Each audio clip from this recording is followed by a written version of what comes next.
I'm delighted to welcome for the first time to the Poison Pen, Raymond Khoury. Wonderful to have you here.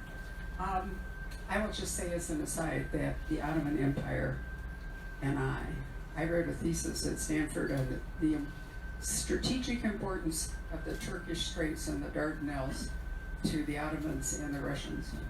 And that was a long time ago. It was like 55 years ago or something. It's only increased, right? Yes.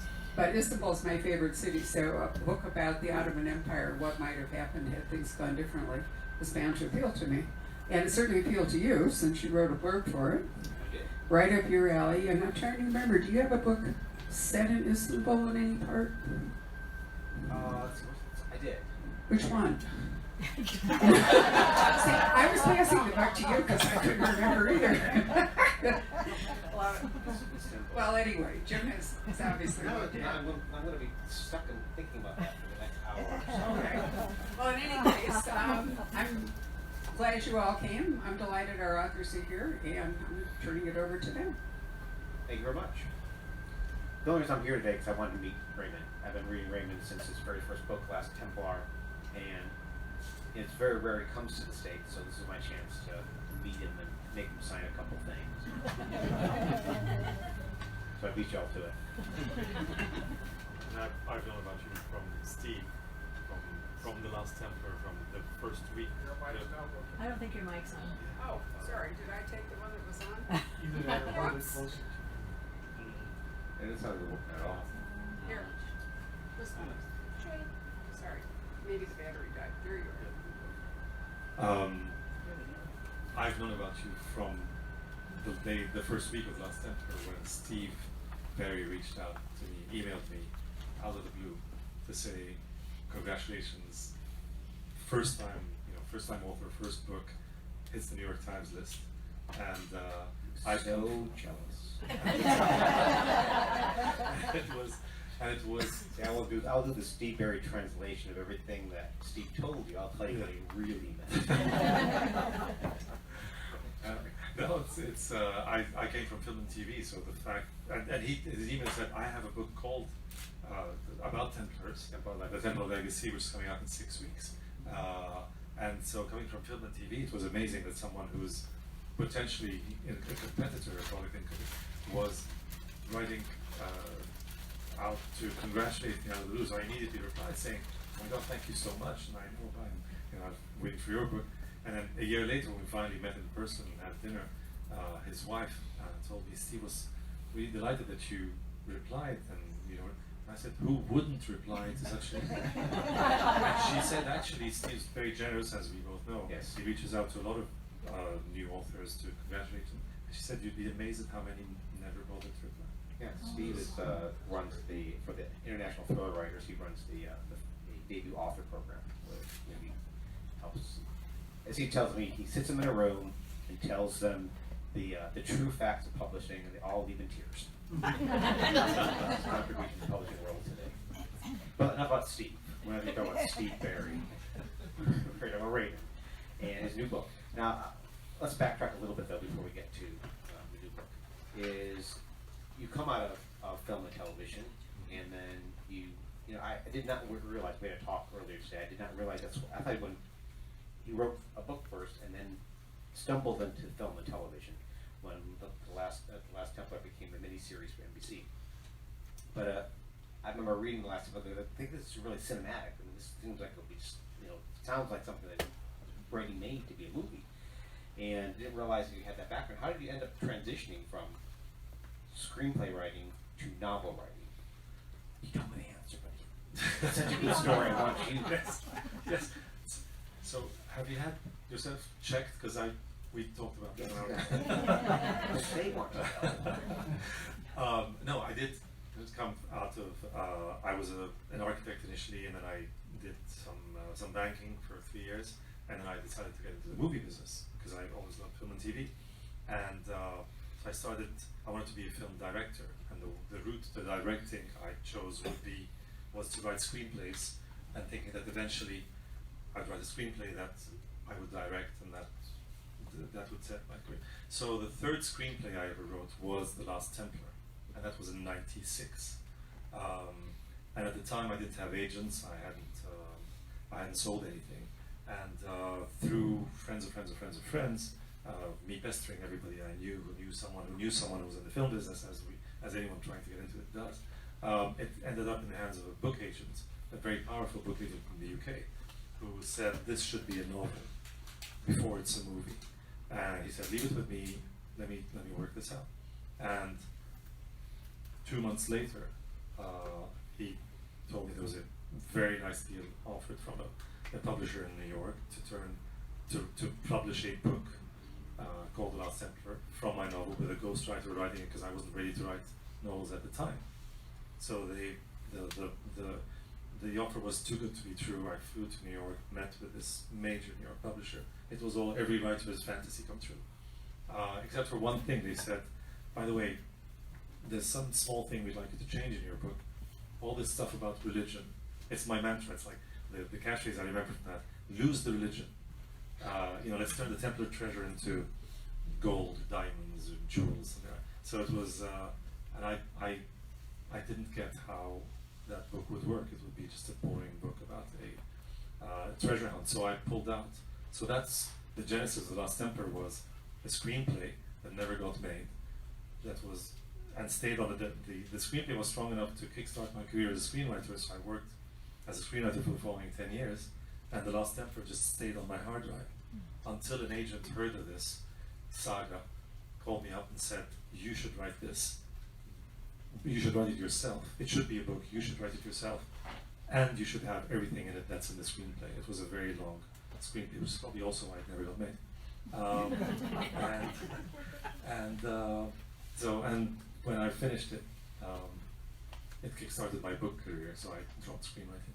It's a strange coincidence that all those factors fell together just to ruin Steve Barry's launch of his book. Love that whole story. Well, our publishers were, I found out after the fact, because I was like I had no idea. They were racing to release the book. Like, he was scheduled for June, so they put mine in May, then they moved his to April, they moved mine, so we kept like racing. Publishers. Yeah. And we came out 6 weeks later. So you had a series of bestsellers, and then you stopped for a while. Because this is how long has it been since your last book before Empire Lies? It's been what, 3 years, 4 years? 3 and some, yeah. So, why have you returned? I mean, what was your impetus to start writing again after such a long gap? Well, this took a long time to write. So initially, this book was, I had an idea for a book, for this book, before I wrote the last one that came out before it. And the idea was, we've been reading about it a lot, for many years, this whole notion of a clash of civilizations. And essentially, it's about immigration from the East, the Islamic countries, Muslim culture versus European culture, let's say. Can these two different cultures, different societies coexist in a modern world? It was the broad notion I was interested in. So I wanted to explore that, but I write thrillers. So I thought of a story that I wondered what it would be like if the ultimate fear of immigration in Europe, which is an Islamic takeover of Europe, I wanted to explore what that would feel like and be like, and as a setting for a thriller. And the natural launch point for that was the siege of Vienna. So in 1683, the Ottomans besieged Vienna, and for the whole summer they shelled the city, they blew mines under its walls, and the last mine was ready to be detonated on September 11th, 1683. And they didn't, they delayed it by 1 day to September 12th. And at dawn on September 12th, the relief army that had come over from Poland and Germany, led by the King of Poland, rode down the mountain and saved the day. So it was literally 1 day away from the walls being breached and the Ottomans storming into Vienna, which could have changed history in a big way. Now, could they have held Vienna? Could they have expanded west beyond Vienna? It's very far from. So, but that notion was a great starting point for me. What if they had taken it over and taken over the rest of Europe? Let's fast forward to today. What would that world be like? But that wasn't a thriller, and it took time for. And also there were issues with that book that the story I originally wanted to write ran a risk of having me end up kind of living in hiding somewhere. Yeah. So which we like our nice cabins in the woods kind of lives, but You want to be forced into it. yeah, and not for 10 years, ideally. So it took a while so I wrote the end game, and then one day the notion of time travel, of this thing not happening because of that's the way it happened, an alternate history per se. But what if someone went back from our world and made it happen? And that changed the story completely into it gave me, it opened up a world of possibilities in terms of thriller, adventure, nemesis, objectives, and it changed actually in a big way the setup of the story. So originally I had thought of my Ottoman Empire being like the Soviet Union in its last 2 decades, crumbling, falling behind, whereas the West and the East were charging ahead. That's how I pictured the Ottoman Empire in my original story. Now, I decided actually much more relevant, let's make it the superpower. Let's make the Ottoman Empire suffering from terrorism coming out of Arabia, which they did, the Ottomans. So I've got, in my world, planes are hitting the Topkapi Palace in Istanbul. Airliners are being flown into that's what they're dealing with. And our hero is a secret policeman who is an anti-terrorist policeman within the Ottoman Empire. So it allowed me to look at a lot of interesting reflections of our world through this bizarre mirror of like a bizarre world version of our world. When I read it, again, very cinematic style. There's one point in the story where you were not going to be able to put the book down. And pretty much the last 300 pages, you can just fly through them. It's just non-stop. Ultimately cool stuff happening. Well, let's talk about the setup of the Ottoman Empire taking over Europe. Where did you get the authenticity to bring that? I mean, it feels authentic. I feel like that really could have happened. What type of research was involved in bringing that all to life? Well, a lot of reading, a lot of books. I mean, the Ottoman Empire has been, there's so much material about it, but also I had 3 historians, Ottoman specialists who I managed to meet in the UK, and who I could call up and have lunch with and just ask about specifics. So the difficulty in writing it was this: the Ottoman Empire actually collapsed at the end of World War I, basically just after. So you could say it's not that much of a stretch to take what was it like in 1920 and then fast forward to 100 years. It's good to know. Amazing that's in 100 years. But I couldn't, because from the siege of Vienna, actually, from when Vienna didn't fall, the last three centuries of the Ottoman Empire were tainted or were based on them trying to emulate what was going on in Europe. Europe was charging ahead with the Enlightenment, the Industrial Revolution. There was the revolution in France and in Russia. There was the American Revolution. So the West was changing and developing and advancing rapidly, and the Ottoman Empire was falling back and was desperately trying to catch up.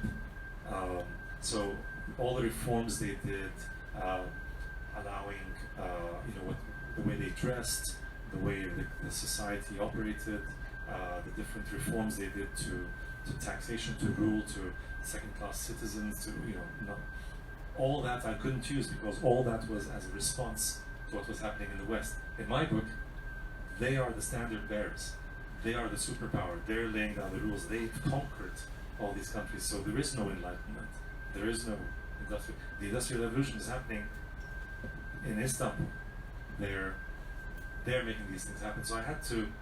That was the difficulty. Was to imagine how it would have evolved under its own rules, under its own logic, which was a lot of fun. because and it had to stand up. I mean, the logic of it, the fake history had to stand up. Maybe you prior books I've always had are heavy with history. Steve Berry and I compare ourselves. Steve considers himself very strong with history, with a little bit of science. I'm a lot of science, with a little bit of history. So first of all, welcome to my side. Leave that Steve Berry stuff alone. But it's challenging when you've written basically it's what I would consider almost historical thrillers with set modern times with historical mysteries that need to be solved that reflect on modern times. But here, it's quite the leap forward. I mean, you mentioned during our talk how a lot of the editors and editor and agent were really shocked at what you produced here because it's very different, but at the same time, it's very accessible. It's an alternate history that feels real, and it's an alternate history that blends in with science, with a little bit of science fiction with a time travel element, but it feels authentic, like this could have actually happened. What was the impetus to come to my side of the? Was it just a necessity because you needed a vehicle, an engine in which to drive your story to create the Ottoman Empire in the modern day, or was it? Are you tempted to come to the dark side? I've flirted with the dark side before, but I've tried to disguise it with in my second novel. We were talking about in the Sanctuary, the Sanctuary, which presents itself as a thriller with a lot of history. You've got a parallel story that happens from 1750 to whatever. But there's a character in the Sanctuary who is 120 years old, but who looks 40, and he's one of the main protagonists in the book. So that sounds total fantasy, not science fiction, or science fiction-ish. But I tried to. We presented the book as people saw it as a thriller because it was so grounded. I mean, like what you do. With just thinking now about Demon Crown, it's so grounded in science that it's you read it and you think, yeah, this could happen tomorrow. It's just an evolution. To take science, the science that exists, you research the state-of-the-art science about something, and you just nudge it a bit forward, right? Exactly. And with this one, I looked at different alternatives to this, to the time travel, like how would that happen? And ultimately, I thought, actually I took a lesson out of Stephen King's book, out of 11/22/63, where like the less said, the better, because it's just going to interfere with how he does it. Is it a spell? Is it an object? Just skirt around it and just get in there. Because what matters is getting in there and what happens then. Exactly. I mean, to me, there's a mystery of how time travel works, but that's not the fun part of the story. The fun part of the story is how you can change time and how that reflects into the future. Being careful. Trying to be careful not to give away things. Yes. I almost did Yellowstone. We're out of time. I ruined the end of one of my novels by telling the ending in front of the crowd. So I just call it the Yellowstone moment. So I was trying not to do a Yellowstone moment. But okay, now you've been working on this book for now a while, yet it seems so topical. You're talking about what it would look like to have a totalitarian state as a superpower, and at the same time, you're working on this 2-3 years ago. It just got published today, but notice over the course of the last year, we've seen this sort of swaying towards totalitarianism in Europe and elsewhere. Have you been traveling back in time to make this just work out perfectly for you? Is the whole point of this whole shift in society is because you want to get your book published? I could tell you, but then I'd have to take you out back. Or actually, I'd have to go back in time. Lock you up somewhere so you don't show up here today. Okay, do that with Steve Berry.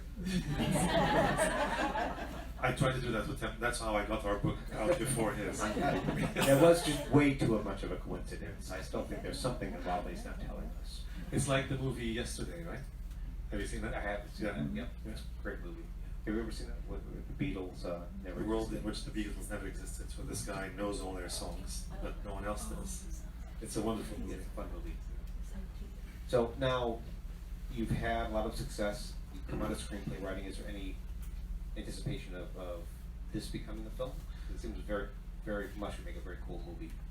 This is a huge ambition for me right now, is to find someone at Netflix or Hulu or wherever, find some way to blackmail them ruthlessly to a point where they cannot possibly say no to turning this into a 10-episode series, especially that I have season 2 and 3 maybe mapped out in my head. By traveling forward in time, I've watched the show, I've seen it, and it's pretty good, yeah. Now, at the end of the movie, right, I get a part. Since I think it's unfair, since I'm interviewing you today, that I should get a part. How was my performance? You were wonderful as the Sultan. Sultan Ahmed Rollins. Perfect. Now, I'm going to be very careful not saying how this ends. Let me backtrack just a second. Now, Kamal, who's your protagonist, your hero of the story, does work at the beginning at the secret police, and we see his sort of transformation, even though he's already sort of hints at the beginning that there's, He's having doubts. Why did you opt to have your sort of point of view character that's going to take your reader by the hand and show him this world be a member of the secret police? Well, there were two options. One was to have the lead be someone we can identify with more easily, perhaps.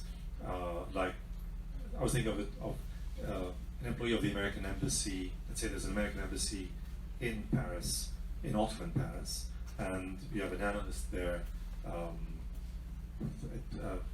young James Ryan, Jack Ryan kind of character. So it's or James. I was going to say. I didn't want to give that away.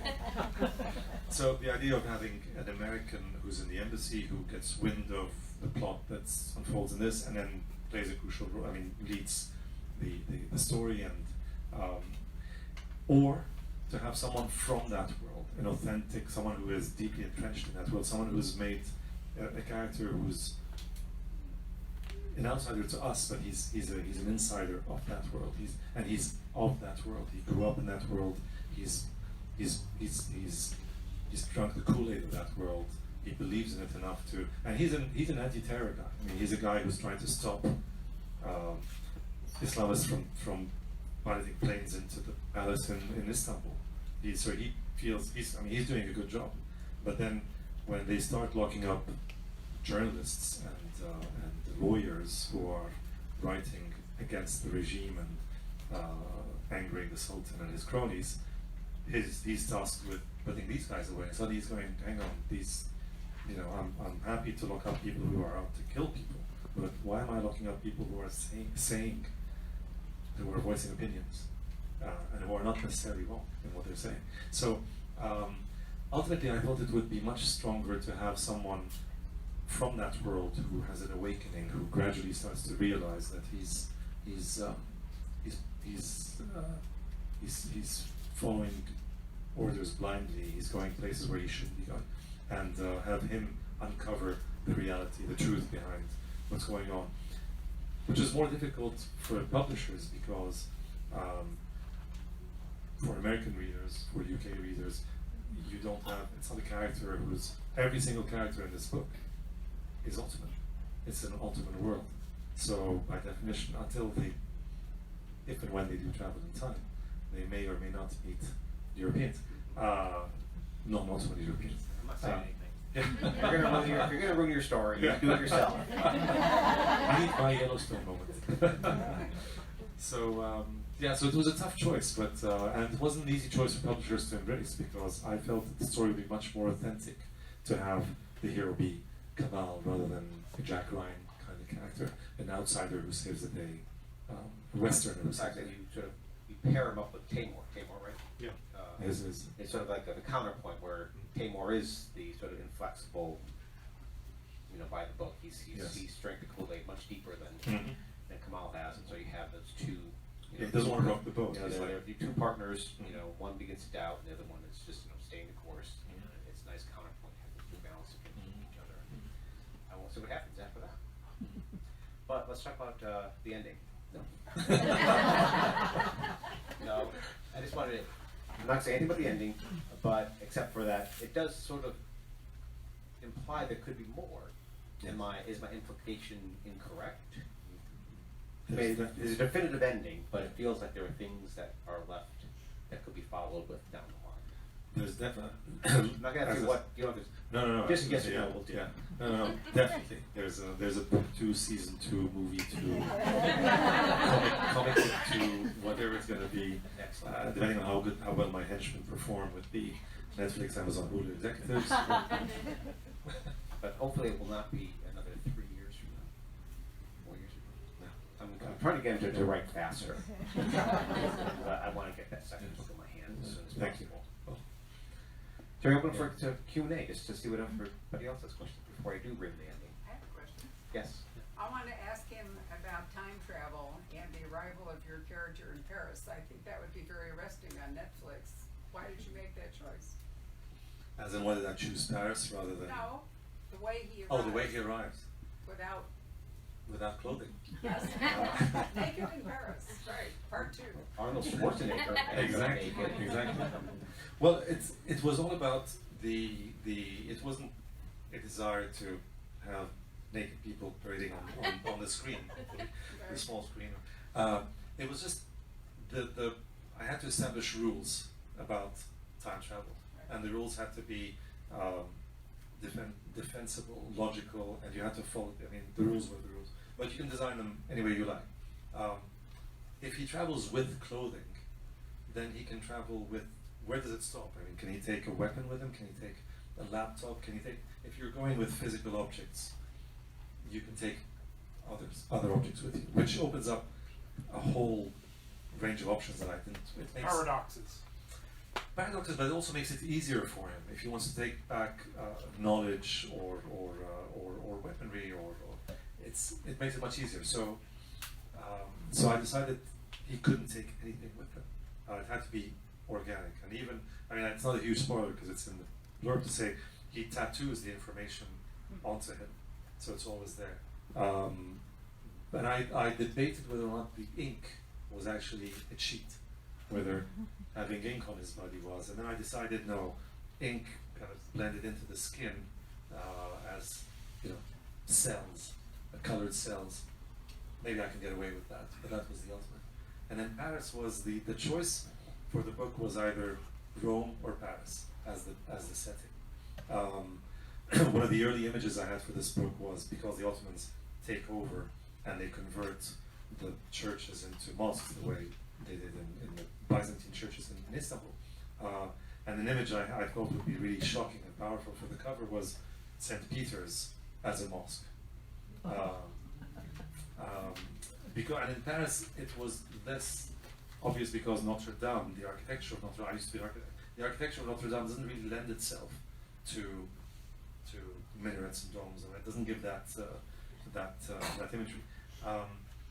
But somehow Paris seemed more appealing to me. Also, we've seen Paris occupied by Nazis. We've seen it in history. We've seen it in alternate reality stories like Fatherland.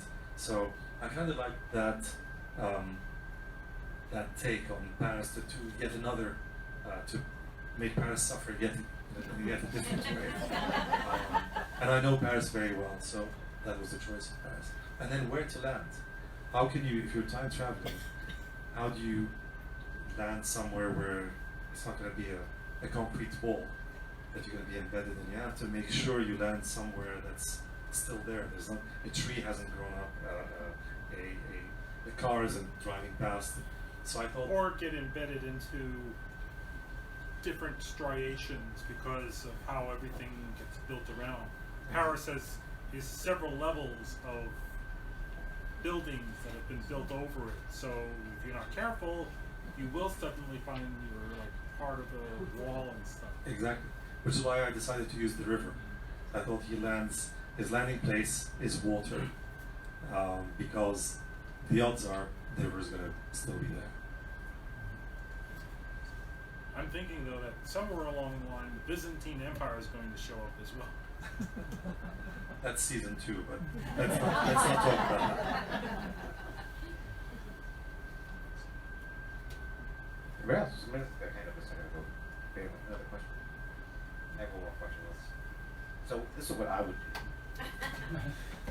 So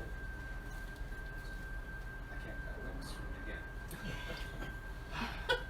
Let's say I'm time traveling. I won't say who I am, and I get shot. If I jump in time to get rid of the bullet, would that bullet go away?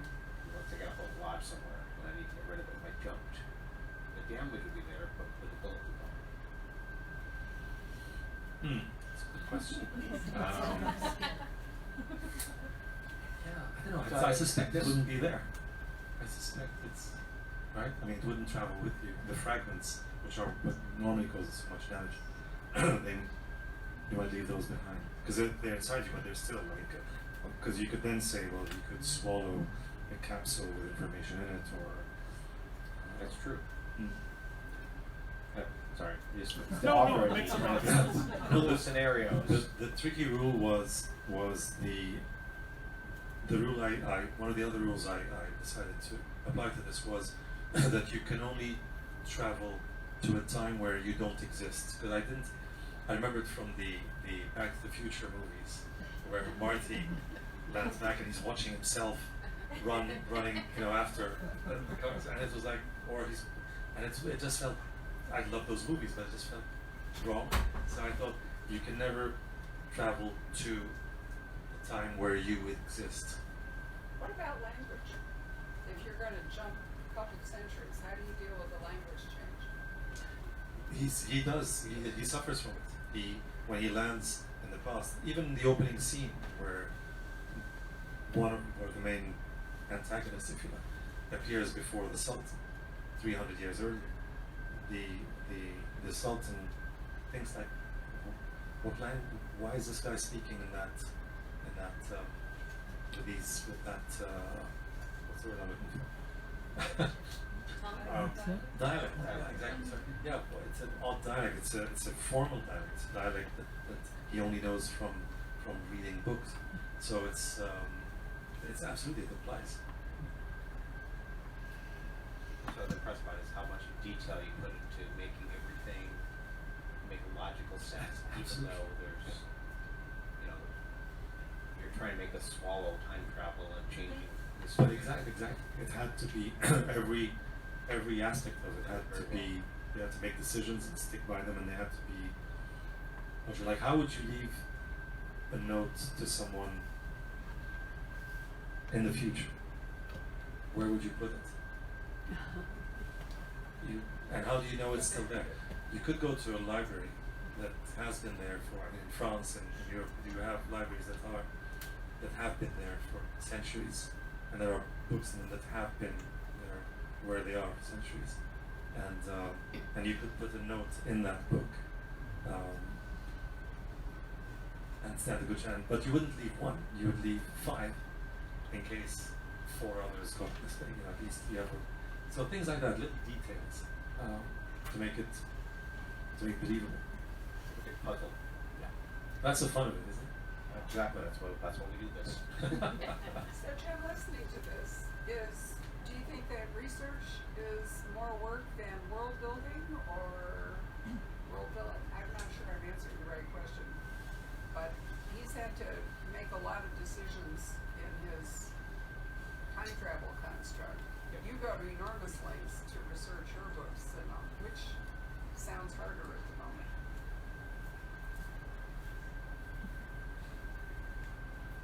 I think because the research doesn't require a lot of imagination, you're just going out there and digging up the facts you need to support whatever case you want to put in a book. That's much simpler than building a world where you're trying to make sure every cog and wheel is ticking just the right amount, right?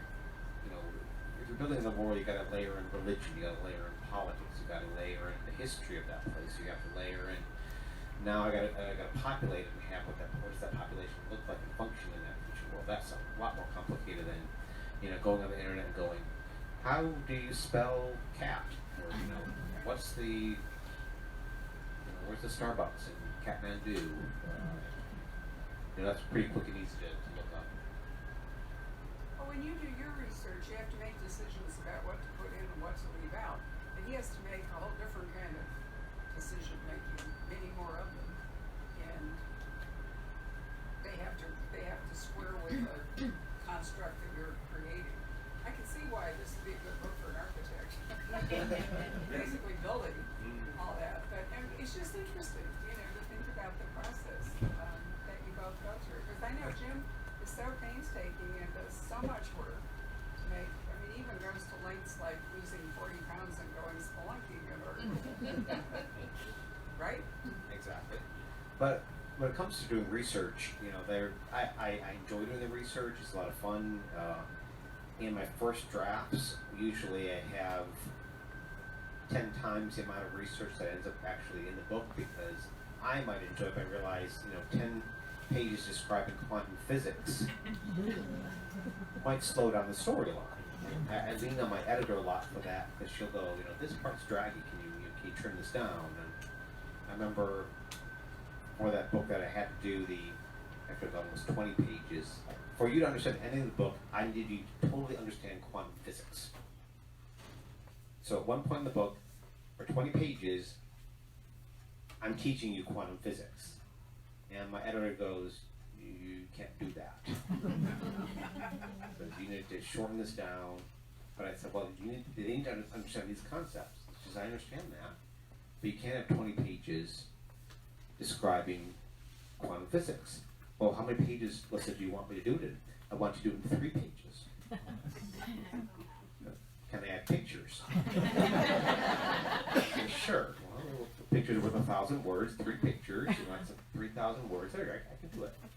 So some of the challenge trying to make the research work that you need for the story, yet not bore the tears out of your reader. That's a juggling act. No, name that. It's better to do name that tune, and hopefully people will pick up on it than trying to Sing explain the it whole all.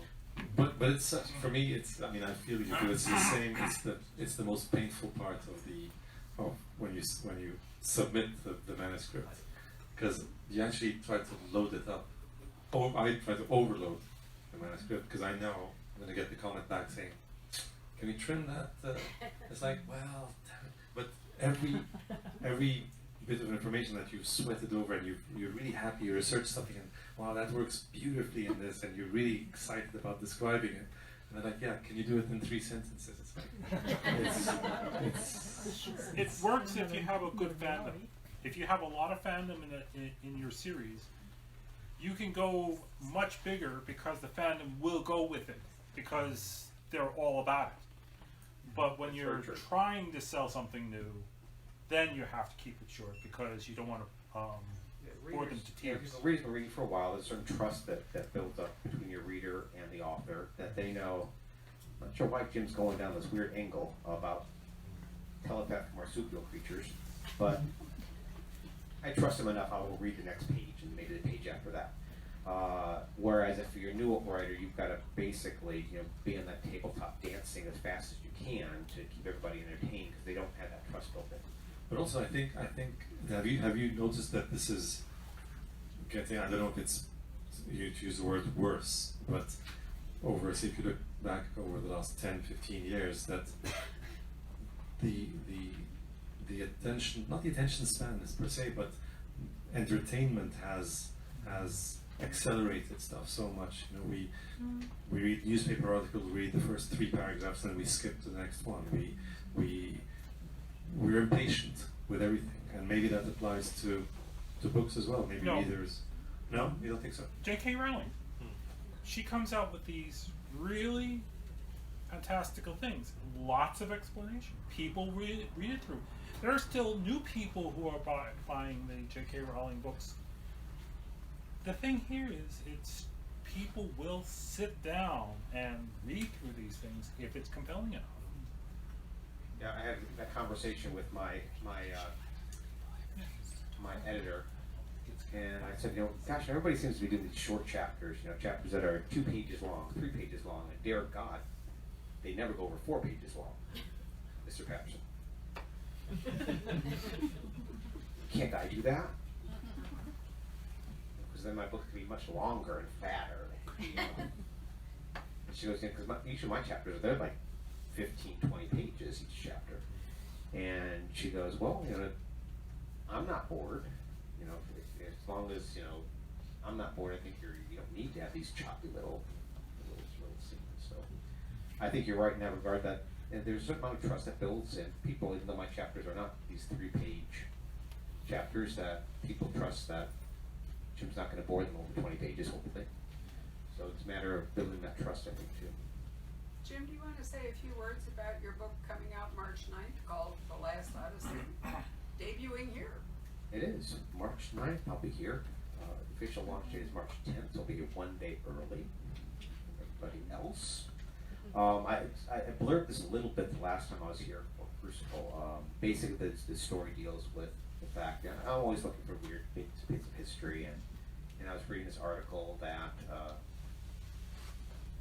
and I reference it in the prologue to the book, about this discovery that some geologist, not an archaeologist, just geologist, amateur archaeologist / geologist, who put together this paper saying that I believe that Ithaca, the mythical city of Ithaca, where Homer wrote about when basically, I should probably learn to talk this much better than I'm doing right now. I don't have my elevator pitch for this book yet.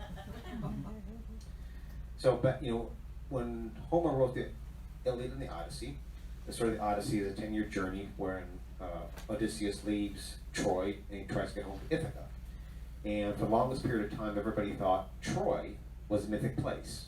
Everybody thought it was just, Troy never existed, it was just the imagination of Homer, until in the late 19th century, Hermann Schliemann, am I pronouncing it? Heinrich. What did I just say? You said Herman. Hermann Heinrich.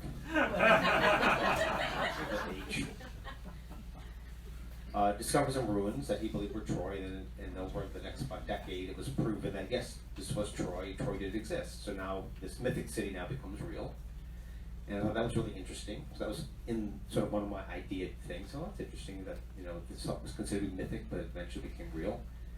But then I just read recently, just in the last couple of years, about Ithaca, where it was headed to. Was everybody thought, well, it's not the current modern day Ithaca because it doesn't match the geography described in Homer for the Odysseus' home place. And so this geologist doing research found what he believed to be the true place of Ithaca. And again, it took a little bit of a while, but other archaeologists read his paper and go, yeah, we think you're right. We think that actually is the place of Ithaca. So now we see Homer's Odyssey starts in Troy, considered mythic, now real.